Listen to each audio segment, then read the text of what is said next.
3-4 বার ডাকছে। চৌকিদার এখন কি করবো, স্যার ডাকতেছে, যা মসজিদের পিছনে খাড়া, পিছনে থাকিস কেরে, তো ডাকতেছি তার মানে কি আমার কাছে আয়। চৌকিদার কাছে আসে আবার আঘাত ফাঁক, আঘাত ফাঁকো থাকিস কেরে, আমার পায়ের গোড়ালির সঙ্গে গোড়ালি মিল কর। চৌকিদার কাছে, স্যার আমার গোড়া ফাটা, আপনারটা তেল ফেলা। যদি একত্র করবে তা ঘোষণা লাগে, তখন ভিতরে আওয়ামী লীগ, বিএনপি, জাতীয় পার্টি, জামাত একসঙ্গে কাতারবদ্ধ হয়ে নামাজ পড়ে। আমি নিজের চোখে দেখেছি, ডান পাশে আওয়ামী লীগ, বাম পাশে বিএনপি, মাঝখানে জামাত। আওয়ামী লীগ ঠেলা, জামাত কয় কি ঠেলা ভাই, সামনে যা, তুই ছাড়া আমাকে রে হুজুর নেই।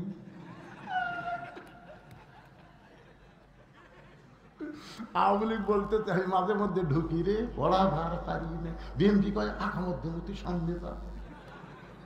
জামাত ইসলাম কয় ভাই তুমি হলে স্বাধীনতার স্থপতি, তুমি হলে স্বাধীনতার ঘোষক, আমি কিন্তু যুদ্ধ অপরাধ। লিল্লাহে তাকবীর। ওমর ফারুক এক দৌড় পাহাড়ের পাদদেশে যায়, নামাজ বিছিয়ে বলতেছে আত্তাকুল্লাহ, আত্তাকুল্লাহ হাক্কা তুকাতিহি আল্লাহ। তোমার ভয় বান্দার কলিজায় কেমনে রয়, কেউ না থাকলেও তুমি দেখতেছো, এই বিশ্বাস তার অন্তরে জন্ম হয়। জোরে কোন কথা ঠিক কি না? আপনারা বলেন তো, এই বিশ্বাস আমাদের বাংলাদেশের মানুষের অন্তরে আছে? ওমর ফারুক পাহাড়ের পাদদেশে যখন কান্দে, রাখাল পিছনে গিয়ে যতই কান্দ, উটের দুধ আমি তোমাকে দিবার পারলাম না। ওমর ফারুক বলে, রাখাল ভাই উটের দুধের কোনো দরকার নাই, তুমি যে আত্তাকুল্লাহ, আল্লাহর ভয় কলিজার মধ্যে সবসময় রেখে, কেউ না দেখতেছে আল্লাহ দেখতেছে, কেউ না দেখলেও আল্লাহ দেখতেছে, এই বিশ্বাস তোমার অন্তরে হওয়ার পিছনে কারণ কি? রাখাল বলতেছে এই বিশ্বাস অন্তরে হওয়ার কারণ হলো আল্লাহর কোরআন। আল্লাহর কোরআন যখন কেউ গ্রহণ করে, তখন সে বিশ্বাস করে কেউ না দেখলেও কেউ দেখতেছে। ওমর ফারুক বলে, রাখাল ভাই আল্লাহর কোরআন অন্তরে ধারণ করে, কেউ না দেখলো আল্লাহ দেখতেছে, এই বিশ্বাস অর্জন করে তোমার লাভ কি? তোমার দুনিয়াতে ভালো একটা চাকরি হলো না, তুমি দুনিয়াতে ভালো একটা বাড়িও পেলা না, তোমার খাওয়া দাওয়া ভালো না, এই রোদে পুড়ে পুড়ে তুমি উড্ডুম্বা সরাও, এর বিনিময়ে আল্লাহর কোরআন অর্জন করে মানে তোমার লাভ কি? তোমার চাহিদা কি? রাখাল বলে, পথিক আমার চাহিদার কথা যখন শুনতে চাও, কেন আমি কোরআনের দল করি, কেন মাঝে মধ্যে পুলিশ আমাকে ধরে নিয়ে যায়, কেন জেলখানা থেকে বের করে হাসপাতালে হত্যা করে, এর পিছনে অবশ্যই আমার একটা চাহিদা আছে। যখন আছে না নাই?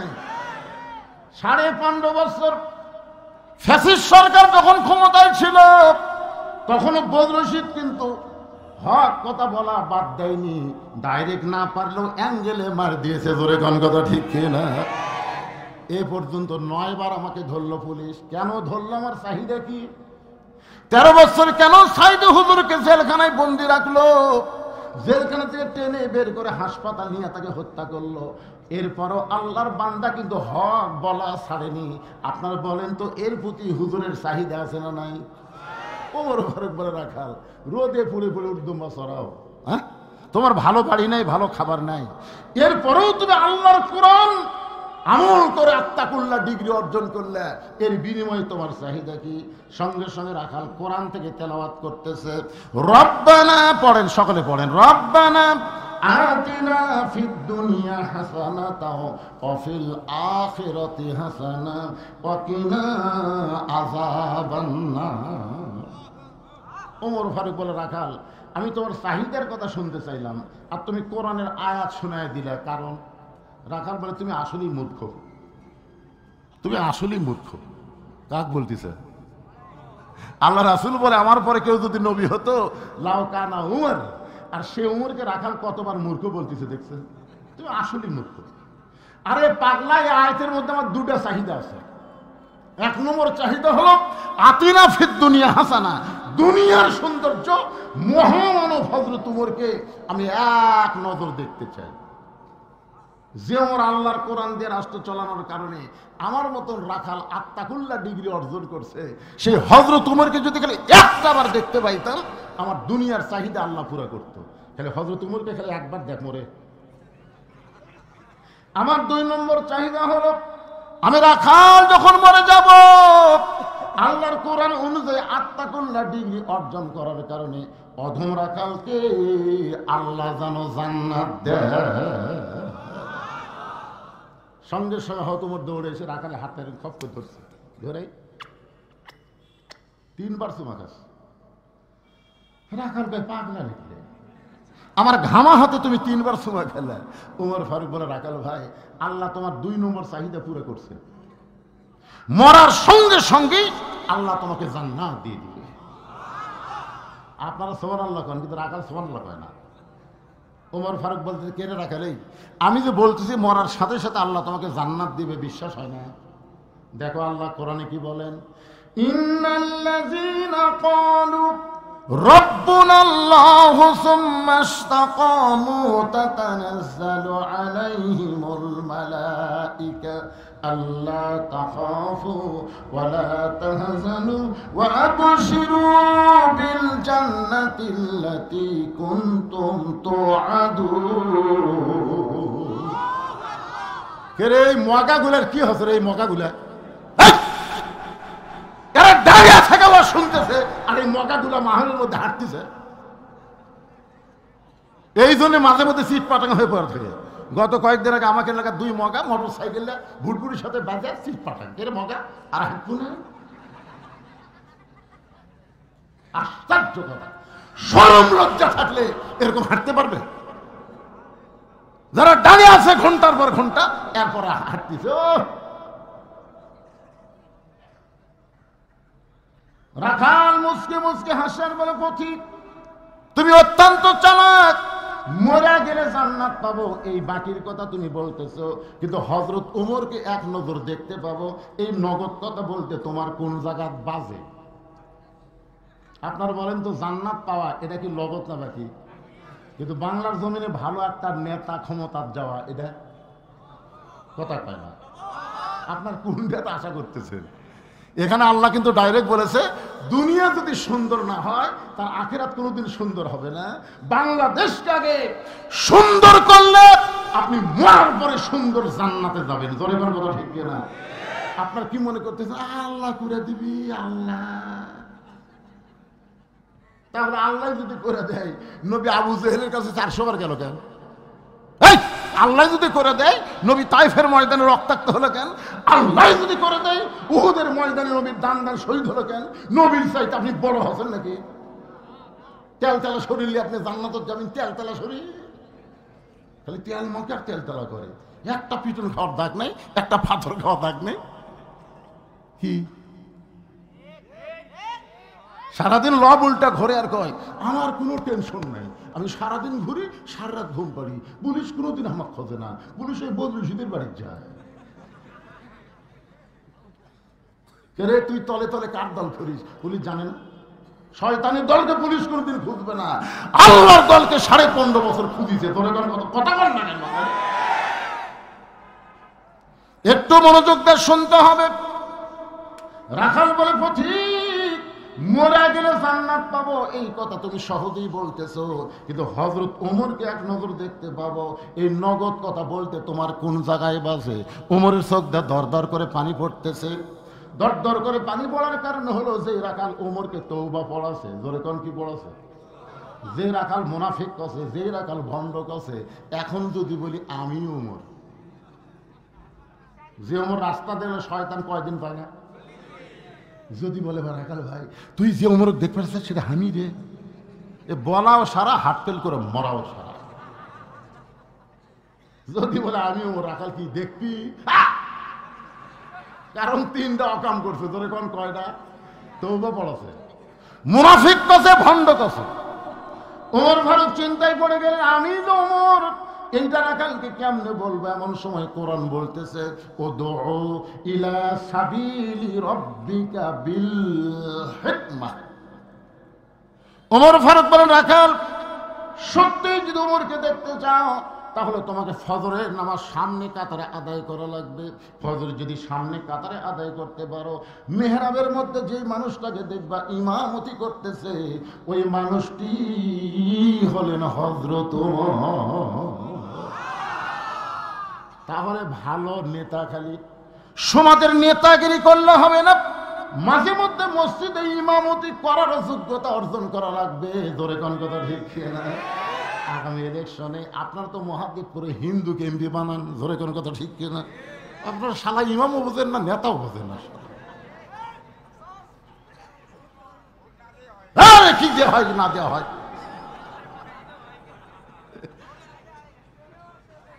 কি সুবহানাল্লাহ, মাথা নষ্ট করে, মাথা নষ্ট। আরে আপনাকে কথা কি কব, ওই নেয়ামতপুর, এই যে পোরশা, এই সাপাহার, আমি হওয়ার পর থেকে দেখতেছি হিন্দু। কি কম আল মুশরিকু নাজাসুন, কোরআনের কথা। যারা মুশরিক তারা অপবিত্র। ধরে কোন কথা কথা বলে, আল্লাহর সঙ্গে অন্য কাউকে যারা শরীক করে তারা অপবিত্র। আর ভোট হলো আপনার পবিত্র নিয়ামত, আমানত। একটু মনোযোগ দিয়ে শুনবেন। রাখাল চোখের পানি নিয়ে বলতেছে, পথিক তুমি কি আমাকে চেনো? আমি মসজিদের বারান্দায় নামাজ পড়ি, আমি মসজিদের ভিতরে কোনোদিন ঢোকার সাহস পাই না। ওমর ফারুক বলে, রাখাল ভাই মসজিদের মধ্যে ঢোকার সাহস তোমার কে বন্ধ করে দিল? রাখাল বলে, পাগল নাকি? পাগল তুমি?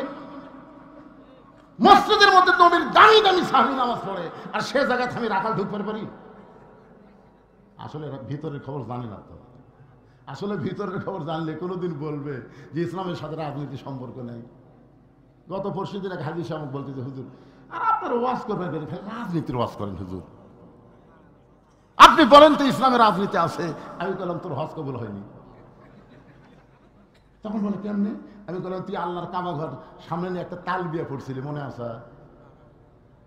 ইন্নাল হামদা ওয়ান নিমাতা লাকাওয়াল মুলক। আপনারা যারা আলেম আছেন, যারা একটু ইসলামী চিন্তা করে দেখেন তো, লাকাওয়াল মুল লা শারিকা লাকের অর্থ কি?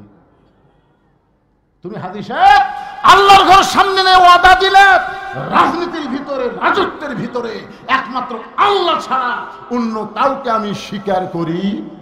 জোরে বলেন, স্বীকার করি। হজ করবার যে তুমি আল্লাহর রাজনীতি স্বীকার করে আসলে, আর বাংলাদেশে আইসা তুমি কইলা ইসলামের রাজনীতি নাই। এটা আবার স্বীকার করে নাকি? এই না, ওরা না বুঝে উঠতে পারে, বসে দিবেন বাবা, ছোট মানুষ, এত রাত্রে কুড়ি ছাড়া দিবেন কোন? বিরক্ত হচ্ছেন? রাজনীতি তাবারাকাল্লাযী বিয়াদিহিল মুলক বাদ দেন, বাদ দেন। এ সাফায়ের এক হারুন না হতো না, কি শালা, এক হারুন আঙ্কেল আর এক হারুন না। ও আবার বলে আমরা নাকি ধর্মলয় ব্যবসা করি। ধর্মলয় ব্যবসা কারা করে? আরাইতাল্লাযী ইউকাযযিবু বিদ্দীন ফাযালিকাল্লাযী ইয়াদউল ইয়াতীম ওয়া লা ইয়াহুদ্দু আলা তুআমিল মিসকিন। সূরা মাউন পড়েন, ধর্ম নিয়ে ব্যবসা কারা করে? মাঝে মধ্যে যারা ধার্মিক সাজে তারা ধর্ম নিয়ে ব্যবসা করে, আর সব সময় যারা ধর্ম পালন করে এরা কোন ধর্মের ব্যবসা করে না। ধরে কথা বলেন না কেন? আপনার মনে করতেছে এই ওয়াজ খেলে আপনাকে এলাকাত হচ্ছে, এই মিডিয়ার মাধ্যমে গোটা পৃথিবী ছড়া পড়তেছে। আমেরিকার থেকে দেখেন, শুনে দেখেন, আমার ওয়াজ শোনে না? গোটা আমেরিকা আমার ওয়াজ চলে না, স্বীকার করতে হবে আজকে। ওমর ফারুক চোখের পানি বের করবে না, রাখাল ভাই তুমি কম দামি, ভিতরে বেশি দামি, এই উল্টা বুঝ তোমার কে শিখাইলো? তুমি বারান্দাত নামাজ পড়ো, তুমি কম দামি, আর ভিতরে যারা নামাজ পড়ে তারা বেশি দামি, এইটা তোমার কে শিখাইলো? আত্তাকুল্লাহ হাক্কা তুকাতিহি। আল্লাহ কোরআনে বলেন, ওই ব্যক্তি সবচাইতে দামি হয়, ইন্না আকরামাকুম ইনদাল্লাহি আতকাকুম। ওই ব্যক্তি সবচাইতে দামি হয় যার কলিজার মধ্যে আল্লাহর বেশি ভয়। আমি সিয়ারত বসে ওয়াজ করতেছি, আমি দামি, আর আপনার মাটির বসে ওয়াজ শুনতেছেন আপনার কম দামি। এ কথা আপনাকে বুঝানো কে? অনেক বক্তাকে আল্লাহ জাহান্নাম দিবে, হাজার হাজার শ্রোতাকে আল্লাহ জান্নাত দিয়ে দিবে। কারণ বকাউল্লার সাথে আমলের সম্পর্ক থাকা লাগবে। জোরে কোন কথা কন না কেন? বক্তা ওয়াজ মারতেছে, আমল করতেছে না, ওই ডাহা জাহান্নামে যাবে, জানেন আপনি? এই জন্য একটু মনোযোগ দিয়ে শুনতে হবে। ওমর ফারুক বলেন, রাখাল ভাই ওমরকে যদি দেখতে চাও তাহলে তোমাকে ফজরের নামাজ সামনে কাতারে আদায় করা লাগবে। এখন কি বলবো বলো? রাখাল বলতেছে, ও প্রতীক ভাই, তাহলে আজকে এশার নামাজ পড়ার পর আমি বাড়ির যাব না। ওমর ফারুক বললেন, কেন? বলে, এশা পড়ে যদি বাড়িতে যাই ফজরের নামাজ সামনে কাতারে ধরা দেবে, এই জন্য আমি এশা থেকেই ফজরের নামাজ সামনে কাতারে ধরার চেষ্টা করব। ওমর ফারুক বললেন, রাখাল 5 ওয়াক্ত নামাজের মধ্যে 3 ওয়াক্ত তাড়াতাড়ি, আসর, মাগরিব, এশা, এই 3 ওয়াক্ত দেখবেন 1 ওয়াক্ত শেষ না হতে আর 1 ওয়াক্ত হাজির। কিন্তু এশা থেকে ফজর, ফজর থেকে জোহর, এই 2 ওয়াক্ত লম্বা কেন, তুমি কি বলতে পারো? রাখাল বলে, আমি তো জানি না। ওমর ফারুক বললেন, তাহলে শোনো, ফজরের নামাজ থেকে জোহরের নামাজ লম্বা একটা সময়, মাঝখানে আল্লাহ গ্যাপ দেওয়ার কারণ হলো ওই সময় চাকরি বাকরি করবে, ওই সময় খেতে খামারে কাজকাম করবে, ওই সময় ব্যবসা বাণিজ্য করবে, ওই সময় কুলি মজুরি করতে গিয়া শরীরের যে ক্ষয় হবে, এশা থেকে ফজর আল্লাহ লম্বা সময় দেওয়ার কারণ হলো ওই লম্বা সময়ের মধ্যে সে যখন ঘুম পাড়বে, ওই দেহের ক্ষয় আল্লাহ ঘুমের মধ্যে পুরা করে দিবে। এখন আপনারা বলেন তো, ঘুমানোর কথা ইসলামে আছে না নাই? এত দরকার আছে না নাই? কোন জায়গা, কোন জায়গা ঘুম পাড়বেন? ওমর ফারুক বলে, রাখাল এশা থেকে ফজর তুমি মসজিদের মধ্যে কাটাবার চাও ফজর সামনে ধরার জন্য, যদি তোমার চোখ ঘুম ধরে। রাখাল বলতে, ঘুম যদি ধরে ভাই তাহলে মসজিদের মধ্যেই ঘুমায় যাব। যেই কথা মসজিদের মধ্যে, ওমরের চেহারা রক্তের মতো লাল। এই রাখালেই মসজিদের মধ্যে ঘুম পাড়ার দলিল দে, তুই যে মসজিদে ঘুম পাড়বো তার একটা দলিল থাকা লাগবে না? আরে ঘুম পাড়া তো দূরের কথা, জোহরের নামাজ পড়ে সবাই চলে গেছে, ওরা 3 জন 4 ফ্যান দিয়ে গল্প করতেছে, আলুর দাম যে কমলো রে, এত খরচ করে আবাদ করলো ভাই, ধানের দাম ভালোই বাড়ছিল রে, আবার কমে গেল। এরকম গল্প করতে করতে 1 ঘন্টা ফেরেশতাকে আল্লাহ সবাই বাড়িতে গেল, এরা 3 জন যে 4 ফ্যানতে গল্প করতেছে, রেজাল্ট কি? আল্লাহ বলতেছে, গল্প করার সময় এদের মাথার উপর যে ফ্যান ঘুরিছে, এই ফ্যানের কারেন্টের বিল এই 3 জন আলাদাভাবে না দেওয়া পর্যন্ত এরা জান্নাতে যাওয়ার পারবে না, কারণ মসজিদ ওর বাপের ঘর না, ইচ্ছা মতো ফ্যান ঘুরাবে। কথা বল না, আল্লাহ কেন বললেন ফাইদা কুদিয়াতিস সালাত ফান্তাশিরু ফিল আরদ, নামাজ হয়ে গেলে মসজিদে থাকা যাবে না? এটা কি আমার কথা না আল্লাহর কথা? জোরে বলেন কার? গল্প করার জন্য মসজিদ না, গল্প করার জন্য মসজিদ না, ইবাদতের জায়গা হলো মসজিদ। তাই বলে সব ইবাদত মসজিদে করবেন না, শুধু ফরজ ইবাদত আপনি মসজিদে করবেন। আপনার বাড়িকে গোরস্থান না বানায় আপনি বাড়িতেও ইবাদত নফল করতে পারবেন। জোরে কোন ঠিক কিনা? আল্লাহর বান্দারা, ওমর ফারুক বলে, রাখাল আজানের গুরুত্ব দিও। 5 ওয়াক্ত নামাজের মধ্যে সবচাইতে গুরুত্বপূর্ণ আজান হলো ফজরের আজান। এখানে অনেক যুবক দেখতেছি, যারা ডানে আছে সবগুলোই যুবক। কে যুবকেরা? ফজরের আজান তোমাকে কেমন লাগে? ভালো। অধিকাংশ যুবকেরাই ফজরের আজান শুনবারই পারে না। 2-1টা যারা শুনবার পায়, একটা ল্যাপটা না মাথার মধ্যে, এখন পাও লম্বা আছে, পাও দিয়ে বাইরে হয়ে গেল, পাও টানা বুকের মধ্যে ঠোসে, বাইরে থেকে আপনি মনে করবেন চাউলের বস্তা ঢাকা আছে, কেরে পাও নাই মাথাও নাই, জ্ঞান কোথা? বিড়াল যেমন ইন্দুর ধরে, আপনি আস্তে আস্তে ঢুকে খালি ল্যাপটা টানতে দেখবেন, ল্যাপের তলে ওর সাইজ, আর সকালবেলা সাইড থেকে কুত্তার সাইজ, একই সাইজ। ফজরের নামাজ বাদ দিয়ে ঘুম পাড়ে যারা, আপনার সকলে বলবেন কুত্তার আমল করে তারা, বলতে পারবেন না ভাইজান? ফজরের নামাজ বাদ দিয়ে ঘুম পাড়ে যারা, না না না, আগে ভালো করে শুনে নেন।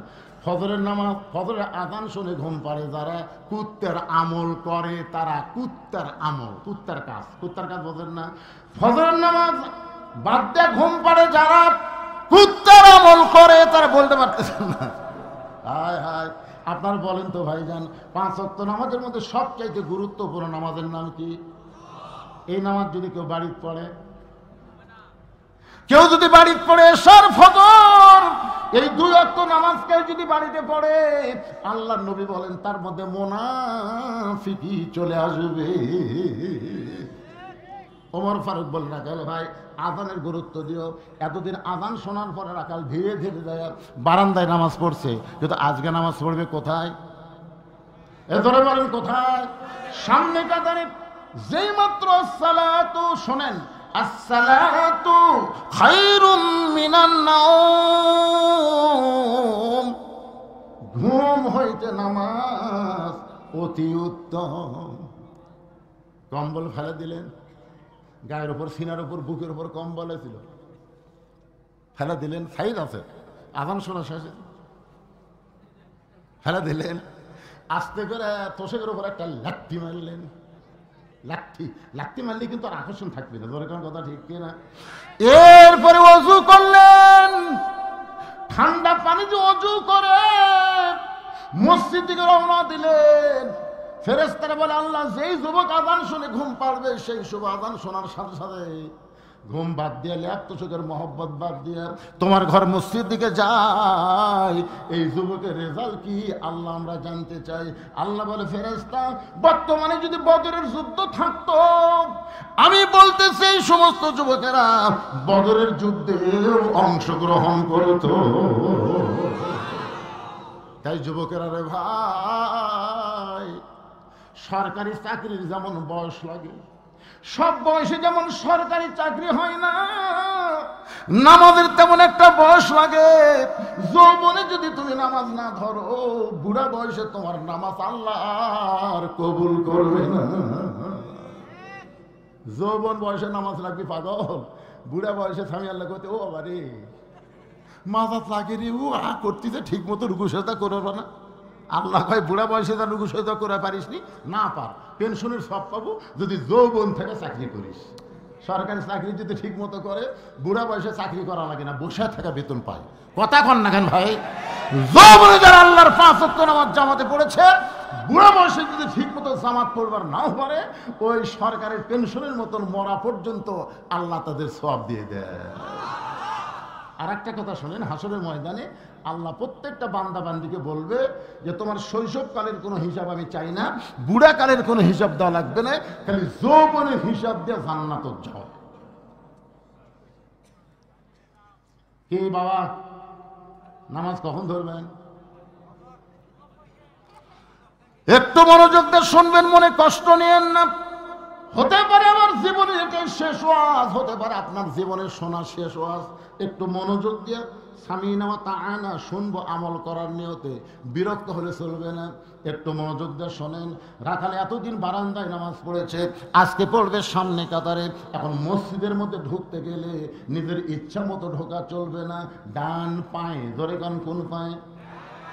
শুধু ডান পায়ে ঢুকলে হবে না, জবান খুলে একটা দোয়াও পড়া লাগবে।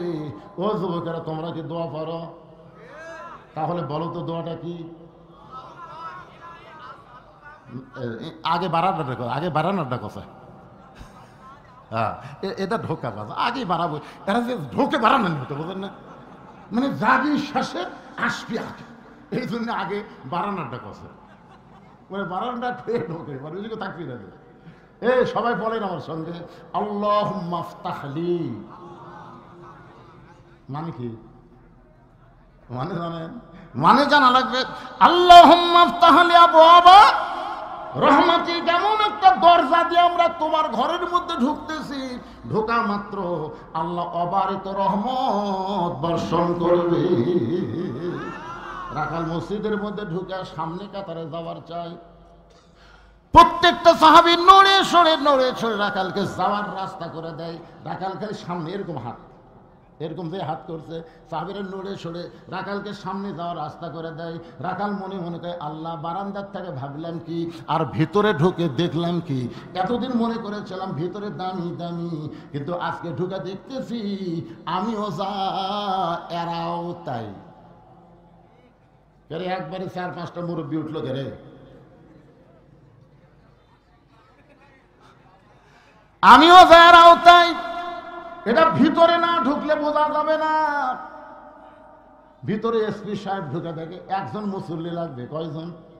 তাছাড়া কাতার পুরা হচ্ছে না। তাকায় থেকে দরজার চৌকিদার খাড়া হয়ে আছে, এসপি ডাকতেছে, আয়।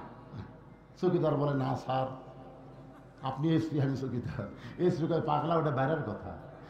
তুই চৌকিদার, আমি এসপি, ওটা হলো বাহিরের কথা। ভিতরের কথা হলো আয়। 3-4 বার ডাকছে। চৌকিদার এখন কি করবো, স্যার ডাকতেছে, যাই মসজিদের পিছনে খাড়া। পিছনে থাকিস কেন, তো ডাকতেছি, তার মানে কি আমার কাছে আয়। চৌকিদার কাছে আসে, আবার আধার থাকে, আধার থাকো থাকিস করে, আমার পায়ের গোড়ালির সঙ্গে গোড়ালি মিল কর। চকিদার কয় স্যার আমার গোড়া ফাটা, আপনারটা তেলতেলা, যদি একত্র করবে তা ঘোষণা লাগে তখন। এসপি বলে পাগল তুই আমার ভাই, আগা পাশা করে দাঁড়াইলে নামাজ কবুল হবে না, জামাত মাকরু হয়ে যায়। চকিদার দর দর করে পানি ফেলায়, মাবুদ ভিতরে এত শান্তি, এইটা বাহির থেকে বোঝার উপায় নেই। ভিতরে আওয়ামী লীগ, বিএনপি, জাতীয় পার্টি, জামাত একসঙ্গে কাতারবদ্ধ হয়ে নামাজ পড়ে। আমি নিজের চোখে দেখেছি, ডান পাশে আওয়ামী লীগ, বাম পাশে বিএনপি, মাঝখানে জামাত। আওয়ামী লীগ ঠেলা মারছে, জামাত কয় কি ঠেলা ভাই, সামনে যা, তুই ছাড়া আমাকে রে হুজুর নেই।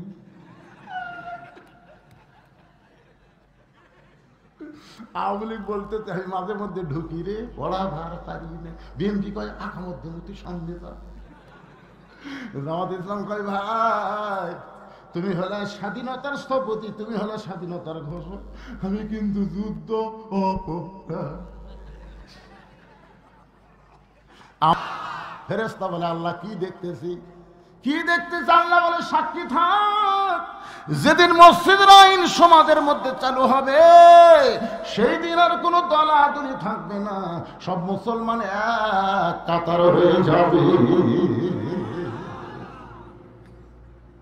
রাখাল যাইতে যাইতে একেবারে সামনে কাতারে, ধরে কোন কাতারে? সামনে কাতারে ফজরের 2 রাকাত সুন্নত নামাজ পড়ে রাখাল চুপটি করে বসে আছে।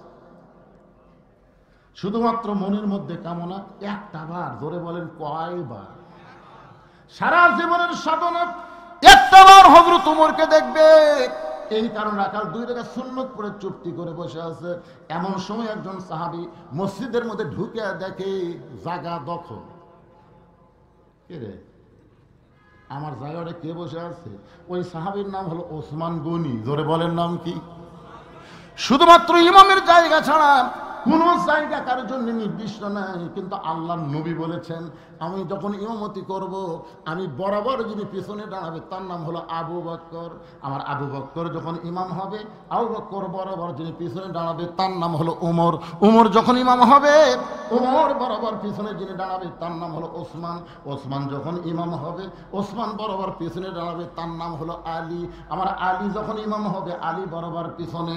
নবী কারোর নাম বলেন না, সাহাবে বলে ইয়া রাসূলুল্লাহ আলী যখন ইমামতি করবে আলী বরাবর পিছনে কে দাঁড়াবে? রাসূল বলেন মা ইয়ান্তিকু আনিল হাওয়া ইন হুয়া ইল্লা ওয়াহয়ুন ইউহা। আমি নবী বলতে পারি না যতক্ষণ আল্লাহ না বলাই। এ আলী পর্যন্তই হলো খোলাফায়ে রাশিদিন। তাহলে হযরত ওমর যখন ইমামতি করবে, ওমর বরাবর পিছনে কে দাঁড়াবে? জোরে খান না কেন? তার সাথে জায়গা দখল। ওসমান গনির একটা ডিগ্রি হচ্ছে হায়াউন ওসমান। প্রত্যেক জুমার দিনে সামিজ করতে বলে না হায়াউন ওসমান। হায়া মানে কি? অত্যন্ত সরম, বেশি নরম। ওসমান গনি আয়েশা থেকে রাখালের পাশে ফাঁকা জায়গা, এই ফাঁকা জায়গার মধ্যে ওসমান গনি 2 রাকাত সুন্নত নামাজ পড়ে রাখালের দিকে মাত্র 3 বার তাকাছে। আমার দিকে তাকান কয়বার? কেন তাকাছে জানেন? মনের মধ্যে চিন্তা করে এক জীবনে কোনোদিন দেখলাম না, আমার জায়গার তো কেউ বসে না, বসে আছে তাহলে মনে বেড়ার লোক মনে হচ্ছে। হঠাৎ আজকে ঢুকিছে যায় নামাজ লিয়া ফ্যানের তলে, যেমন সারা বছর নামাজ নেই, রমজান মাসে ফ্যান বরাবর ওই একেবারে যায় নামাজ লিয়ে বসে গেছে। কে রে শয়তান, তো সারা বছর দেখিনি, তুই একটা ফ্যান দখল করলো তার মানে। ও বাবা, এরকম কিছু মুসল্লি আছে না নাই? কথা কন না কেন ভাই, আছে না নাই? ওসমান গনি পরপর 3 বার তাকাইছে। প্রথম যখন ওসমান গনি রাখালের দিকে তাকায়, রাখাল দ্বিতীয়বার তাকাতে, তৃতীয়বার তাকাতে, মিয়া বারবার আমার দিকে কি দেখিস মিয়া? আপনারা বলেন তো, মূর্খ লোকের দিকে যদি আপনি বারবার তাকান রাগ করবি না? সঙ্গে সঙ্গে ওসমান গনি দাঁড়িয়ে বলতে, ভাইজান তুমি আমার ভাই, তোমাকে বারবার দেখলে তো রাগ করা জায়েজ নাই। তুমি আমার ভাই, আমি তোমাকে বারবার দেখবো, অসুবিধা কোন জায়গায়? তোমার পরিচয় কি? বলে আমার পরিচয় হলাম একজন রাখাল।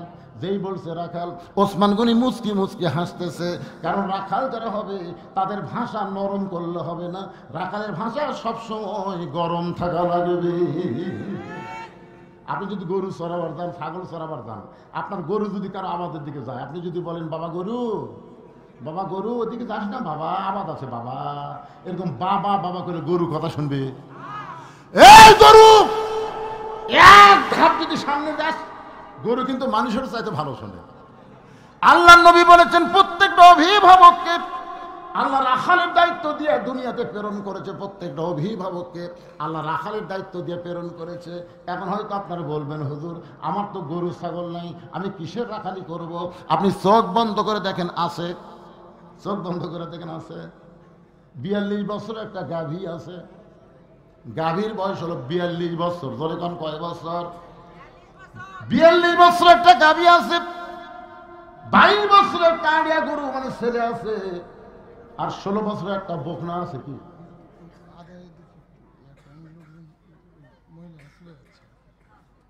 মহিলার ছেলে আদায় করেনি? কি করার? আমি তো আতারক বলে দিছি, আদায়ের যা আছে সব করে নিবে। এ মায়েরা শোনেন, আপনাদের ওয়াজ কেমন শুরু হলো? 42 বছরের গাভী মানে আপনার বউ, 22 বছর আড়িয়া মানে আপনার ছেলে, 16 বছরের বকনা মানে আপনার মেয়ে। আপনি বলেন তো, আপনার বউ, আপনার ছেলে, আপনার মেয়ের উপরে আপনার রাখালি করার দরকার আছে না নাই? এ কথা কন আছে না নাই? আপনি দেখেন তো, জোহর নামাজ পড়ে যাওয়ার পরে যখন বাড়িতে গেলেন, জোহর নামাজ পড়ে যখন বাড়িতে গেলেন, বাড়িতে যাওয়ার পর আপনার বিবি 3 তরকারি দিয়ে আপনাকে ভাত দিয়েছে, গরম ভাত, 3 তরকারি গরম ভাত দেখে আপনি আল্লাহুম্মা বারিক লানা ফিমা রাযাকতানা ওয়া কিনা আযাবান্নার, বিসমিল্লাহ বরকাতিল্লাহ বলে যখন ভাত তরকারি মুকুট দিবেন, তখন আল্লাহ বলতেছেন কু আনফুসাকুম ওয়া আহলিকুম নার, জাহান্নামের আগুন থেকে যদি বাঁচতে চাও একলা বাঁচলে হবে না, আহাল পরিবার নিয়ে বাঁচা লাগবে। তাহলে ভাত খাওয়ার আগে আপনার বউকে কি বলার দরকার নেই? কে গো, আমি তো নামাজ পড়ে এসে খাবার শুরু করলাম, তোমার নামাজের খবর কি? বউ যদি বলে আমি গোসলই করিনি, তাহলে আপনি কি করবেন? ভাত খাবেন? এই কথা কন না কেন? ভাত খাবেন? এই সময় আপনার রাখালি করার দরকার আছে না? যাও গোসল করো, নামাজ পড়ো, তারপর আমি ভাত খাবো, বেনামাজের হাতে আমি খাবো না রে। এই কথা যেই করেছেন, বউ দৌড়ে গোসল করে নামাজ পড়েছে, তখন আপনার একটু মন ভার করছে, বুঝলেন? আপনি নামাজের কথা বলছেন, নামাজের কথা বললে কিন্তু সব ভালো লাগবে না। যদি একটু উটপুট করতেছে না, হজরত সারা নামাজ পড় না তো এমনি। আমার মায়েরা যারা পর্দারন্ত আছেন, বিশ্বাস করেন বদরশীদ যত ওয়াজই করুক, মেয়েদের ওয়াজ করবেই। ধরে কোন কথা শিখতে করবে না? অবশ্যই। আমার কোন এমন কোনো ওয়াজ নাই যে মা বোনদের ওয়াজ করি না। এটা এখন শুরু হচ্ছে, দেখেন কি? আপনি একলাই জান্নাতে যাবেন, বউ বেয়ানামাজি ভাত পাক করে দিবি, আপনি খায় খায় আল্লাহ আল্লাহ করবেন। তাহলে আল্লাহ কেন বললেন কু আনফুসাকুম ওয়া আহলিকুম নার? জাহান্নামের আগুন থেকে বাঁচতে গেলে একলা বাঁচলে হবে না, আহাল পরিবার নিয়ে বাঁচা লাগবে। এখন বউটা নামাজ পড়ে এসে মন খারাপ করে খাবার দিচ্ছে, মানে নামাজের কথা কথা, তখন আপনি বলতেছেন হুন্না লিবাসুল্লাকুম ওয়া আনতুম লিবাসুল্লাহুন্না, এক থালি খামরে। আল্লাহ রাসূল বলেছেন স্বামী হলো বিবির পোশাক, বিবি হলো স্বামীর পোশাক, 2 থালি লাগবে না, এক থালি খাও বস। তুই কাঁটা বেছে দে আর আমি ভাত তুলে খিলাই। স্বামী স্ত্রী 2 জন খাচ্ছে, ফেরেশতাকে আল্লাহ খবর কি বলে? স্বামী স্ত্রী দুটোই জান্নাতি। ধরে কারণ সুবহানাল্লাহ। আপনি ফজরের নামাজ পড়েন, আপনার ছেলে পড়ে না। ও মায়েরা, যে আমি বলেছি 16 বছরের একটা মেয়ে আছে, আপনি বাবা হিসাবে ওই মেয়েটার দিকে আপনি খেয়াল করবেন। মেয়েটাকে আপনি পরিমণি বানাবেন না ফাতেমা বানাবেন? বাবা হিসাবে আপনার রাখালি করার দরকার আছে না নাই? আল্লাহ নবীর 9 বছরের মেয়ে ফাতেমা, 9 বছরের মেয়ে ফাতেমা হাতের মধ্যে চুরি দিয়া মুচকি মুচকি হাসতেছে, এই দৃশ্য দেখার পরে নবী আর ঘরের মধ্যে ঢুকলেন না, নবী ঘর থেকে বাইরে গেলেন। ফাতেমা চমকে গেল, যেই বাবা ঘরের মধ্যে ঢুকে আমাকে মা মা বলে আদর করে, আর সেই বাবা কেন ঘর থেকে বাইরে যায়? বারান্দায় গিয়ে দেখে নবীর চোখটা দর দর করে পানি পড়তেছে। ফাতেমা বলে, বাবা কি দুঃখ আপনার মনে কাঁদতেছেন? রাসূল বলে, ফাতেমা, যে দুনিয়াতে সাজবে মা, আল্লাহ তার আখিরাতের শ্বাস কমায় দিবে। সঙ্গে সঙ্গে ফাতেমা হাতের দুইটা চুড়ি খুলে মাটি ফাইলা দেয়। মাটি যেই মাত্র ফাইলা দিছে, নবীর চুড়ি দুইটা করে জামার পকেটের মধ্যে ঢুকাই। ফাতেমা বলে, বাবা, যেই চুড়ি হাতে দেওয়ার কারণে ঘর থেকে বাইরে দাঁড়ান বারান্দায় কাঁদতেছেন, আমি সেই চুড়ি ফাইলা দিলাম, আপনি কেন পকেটের মধ্যে ঢুকাইলেন? রাসূল বলে, ফাতেমা রে, এই চুড়ি আমি যত্ন করে রাখবো মা। শুধু চুড়ি নয়, একদিন তোর নাকে নাক ফুল পরাই দিব, একদিন তোর কানে কানের দুল পরাই দিব, একদিন তোর গলাত মালা পরা দিব। ফাতেমা বলে, কবে কবে? আল্লাহ নবী বললেন, যেদিন তোমার বিবাহ হবে। ও ফাতেমা, মেয়েরা কেবলমাত্র এক ব্যক্তির জন্য সাজতে পারবে, সেই ব্যক্তি হলো তার স্বামী।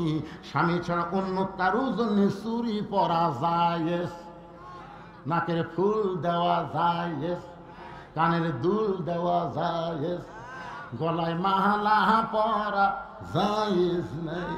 কারণ একজনকেই তুমি দেখাতে পারবা, সেই ব্যক্তি হলো তোমার কে? কথা কয় না, দেখে আমার বাপের কথা বলতেছি। আরো জোরে বলেন কে? আমার মায়েরা যারা পর্দার অন্তরে একটু শোনেন। ওসমান গনি বলে, রাখাল ভাই, তুমি কি আজকে প্রথম দেখার কারণে 3 বার তোমার দিকে তাকাইছি? রাখাল বলতেছে, বারান্দাত নামাজ পড়ি, আজকেই প্রথম আছি, আর জীবনে আসবো না রে। তুই যেভাবে তাকাছো চিনে না, তোকে বোঝেন না, রাখাল হলে যা হয়। আর জীবনে আসবো না রে, আজকে দেখা হলেই চলে যাবো, দেখা হলেই চলে যাবো। এত কষ্ট করে সামনে আসার কি দরকার? ওসমান গনি বলতেছে, ভাই আজকে তোমার দেখা হবে, তার গ্যারান্টি কি? রাখাল ভাই পাগলা নাকি, চোখের পাওয়ার ভালো, দেখা হবে না মানে? ওসমান গনি বলে, কয়েক বছর হলে সামনে কাতারে নামাজ পড়ি, এখন পর্যন্ত আমার দেখা হয় নাই। ওসমান গনি বলতেছে, কয়েক বছর হলে সামনে কাতারে নামাজ পড়ি, এখন পর্যন্ত দেখা হয় নাই। রাখাল বলে, দেখি তোমার চোখটা, দেখি দেখি আমার দিকে তাকাতো।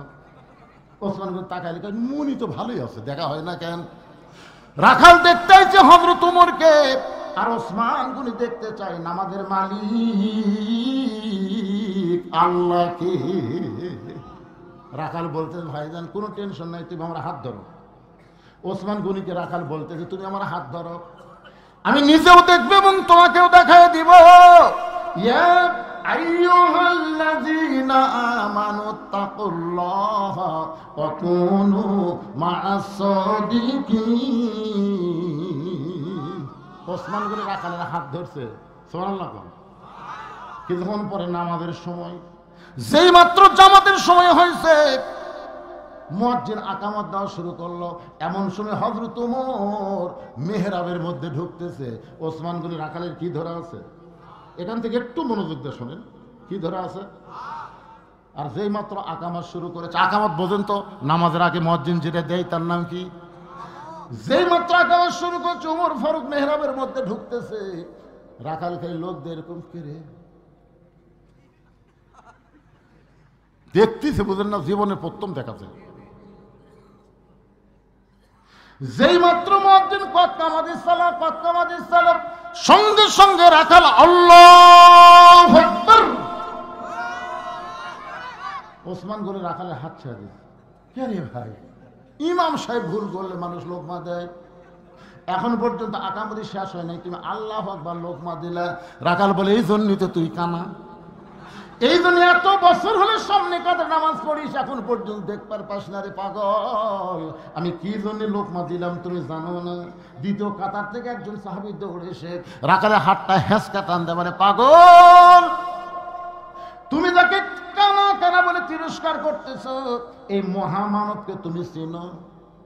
এ পাগল, তোকে সামনে দেখেই আমার সন্দেহ হয়েছে, যে লোকটা এতক্ষণ তোর হাত ধরেছিল, এই মহামানবকে তুই কানা কানা বলে তিরস্কার করতেছ, এই মহামানবকে তুমি চিনো? রাখাল বলতে আমি বারান্দার নামাজ পড়ি, আমি ভিতরে কাউরে চিনি না। সাহাবীরা পাগল রে, তুমি যারে কানা কানা বলে তিরস্কার করতেছো, এই সাহাবী হলো আল্লাহ নবীর ডবল জামাই ওসমান গনি। রাখাল থরথর করতেছে। এই জন্যই তো এই জন্যই আমি ভিতরে আসি না, এই জন্যই বারান্দায় নামাজ পড়ি। ভিতরে নবীর দামি দামি সাহাবী, আমি একটা সাধারণ রাখাল কেমনে ভিতরে আসি, কিন্তু ওই পথিক আমার সর্বনাশ করছে। ওমর ফারুকের দিকে আঙ্গুল দেখায় বলে, ওই পথিক আমার সর্বনাশ করছে। ওই পথিক আমারে কইছে, ওমরকে যদি দেখবার চাও তাহলে সামনে কাতারে দাঁড়াইলাম, মেহরাবের মধ্যে যেই মানুষটাকে দেখবা ইমামতি করতেছে, ওই মানুষটি হলেন হযরত ওমর। আমার সারা জীবনের সাধনা একটা বার আমি হযরত ওমরকে দেখতে পাই। শুধু হযরত ওমরকে দেখার জন্য বারান্দা থেকে সামনে কাতারে, কিন্তু আসার পরে দিকে ওই পথিক মেহরাবের মধ্যে দাঁড়াইছে। আমি লোকমা দিয়া ওই পথিককে মেহরাব থেকে সরাই দেব, ওই জায়গায় হযরত ওমরকে আমি এক নজর দেখতে চাই। হাজার হাজার সাহাবীরা কাঁদতেছে। সমস্ত সাহাবী যখন কান্দে, রাখাল চিল্লায় বলে, আল্লাহ, ওই বারান্দায় নামাজ পড়া ভালো, ভিতরে কেন কান্দা কান্দি শুরু হয়ে গেল? ওসমান গনি বলে, রাখাল ভাই, ভিতরে কান্দার কারণ হলো তুমি যারে পথিক পথিক বলতেছো, তিনি হলেন হযরত ওমর। গাছের গোড়া কাটলে গাছটা যেমন ঠাস করে পড়ে যায়, রাখাল তেমনি মেহরাবের মধ্যে পড়ে গিয়ে কাটা মুরগির মতন ছটফট করে বলে, আমিরুল মুমিনিন, আমি আপনাকে তওবা পড়াইছি, আমি আপনাকে মুনাফিক কইছি, আমি আপনাকে ভণ্ড কইছি, এত কথা বলেছি গো আমি অধম রাখালকে, আপনি কিছুই বলেননি। হাজার হাজার সাহাবীরা বলে, কে রে পাগল, কারে তওবা পড়াইছে, কারে মুনাফিক কইছে, কারে ভণ্ড কইছে, এই পাগল কোন দিক দিয়ে ঢুকলো রে? যে ওমর সম্পর্কে নবী বলেছে, আমার পরে কেউ যদি নবী হতো, লাউ কানা ওমর, যে ওমর রাস্তাতে গেলে শয়তান কয়দিন যায় না, যে ওমরের সামনে আল্লাহ কোরআনে 23টা আয়াত নাজিল করেছে, সুবহানাল্লাহ কন্যা কেন? আর এই বেটা কি বলতেছে, তওবা পড়াছে, মুনাফিক করছে, ভণ্ড করছে, কে রে? সবাই যখন চিল্লা উঠছে, সঙ্গে সঙ্গে ওমর ফারুক দেখলেন অবস্থা হলো ব্যাগতিক। বর্তমানে ছাত্র জনতা যে হারে খেপতেছে, এখন ইউনূস যদি কন্ট্রোল করবার না পারে, 32 কিন্তু 40 হয়ে গেছে, ধরে কোন কথা ঠিক কি না? এখন আবার 32-এর তলে আয়না ঘর খুঁজতেছে, কিন্তু কন্ট্রোল থাকা লাগবে। ধরে কথা কন না কেন ভাই জানান? সবাই বলে, কে রে? সবার ভিতরে যে গরম ভাব, তওবা পড়াছে, মুনাফিক কথা, ভণ্ড কথা, কাকে রে? এই কার সামনে কি কয়? এই ঘর কেবল বলবার সাথেই ওমর ফারুক জোহাত করলেন, আতিউল্লাহ ওয়া আতিউর রাসূল ওয়া উলিল আমরি মিনকুম, আল্লাহর আনুগত্য করো, নবীর অনুসরণ করো। আমি যদি তোমাদের আমির হই, আমাকে কি তোমরা মানো? সমস্ত সাহাবীরা বলে, 100 বার মানে, 1000 বার মানি। ওমর ফারুক বললেন, আমাকে তওবা পড়াছে, আমাকে মুনাফিক কইছে, আমাকে ভণ্ড কইছে, অবশ্যই এর বিচার আল্লাহর কোরআন দেয়া হবে। কি দেয়া হবে? এখন তোমরা বলো, এই বিচারটা কি নামাজের আগে দেখবে না নামাজের পরে দেখবে? আমি কিন্তু বিচার শোনাবো না। ওমর ফারুক বলতেছেন, আজকে আল্লাহর কোরআনের বিচার তোমাদেরকে দেখাবো। এই বিচারটা কি তোমরা ফজরের নামাজের আগে দেখবে না নামাজের পরে দেখবে? সাহাবারা বলতেছে, হুজুর, আকামত যখন হয়ে গেছে তখন আগে নামাজ, নামাজের আগে কোনো কাজ নাই। যেরকম কথা ঠিক কিনা? এখন ওমর ফারুক নামাজের পরে এই বিচারটা আপনাকে দেখাবে, আমিও আপনাকে দেখাবো।